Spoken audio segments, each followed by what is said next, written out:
For more on Puerto Rico, I'm joined now by Washington Post reporter Arelis Hernandez via Skype. So tell me a little bit about what was the tipping point? Why did these protests emerge this week?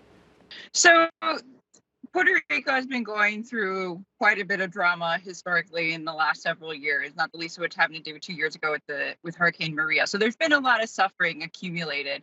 But what really sort of tipped the scales for folks was a series of leaked chats that came through the local investigative journalism outfit here in Puerto Rico, in which several jokes were made between the governor, Ricardo Rosselló, and members of his inner circle, which include lobbyists and friends and government officials, joking about various things, among them the cadavers, the people who had died during Hurricane Maria and the bodies sort of piling up in the morgues. They made a joke about that, and that in and of itself is what set people off. And this was right on the heels of an FBI investigation where there were allegations against some of his, members of the inner circle?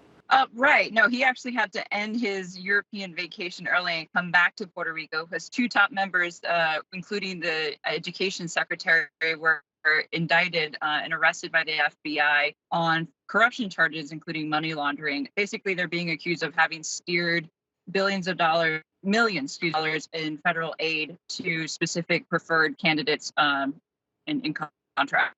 You mentioned Hurricane Maria, and you have been reporting on this ever since the storm, but you just were out there reporting over this past week, and you were talking to people who didn't have power or water for months.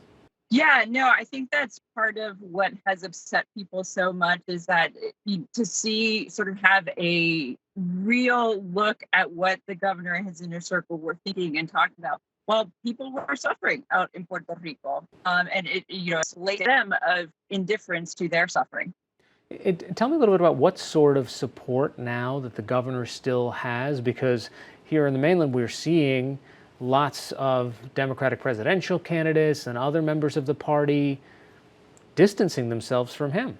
Right. The governor right now has very little support across Puerto Rico, from politics to business. People have been calling for him to resign. Members of his own party, Jennifer Gonzalez, who's a resident commissioner, which is Puerto Rico's representative in the House, basically asked him to resign also this week. I'm guessing his family is still behind him. He still has a few supporters in his party, but the legislature right now is actively looking at impeachment. Okay, so there's a catch here, because if he does resign, the second in line is the Secretary of State, but that person has also resigned after these chats.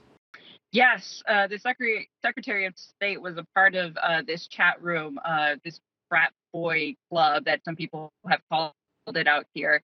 And he's resigned. It's unclear if he's still in his post, but he's basically resigned. And so if Rosselló were to step down, or if he were to impeach, right now there is no clear successor. Okay, so you don't have a clear successor. Even if there is a resignation, you still have people who are trying to recover from this storm. All of the aid has not already made it to Puerto Rico, right? Right. No, Puerto Rico is at a turning point. This is a moment of crisis for, I'm going to say country, because that's how folks describe Puerto Rico. It's a U.S. territory, but it's a moment where folks are really starting to call in all the grievances that they've had for brewing for years. From Puerto Rico, Washington Post reporter Arelis Hernandez, thank you so much.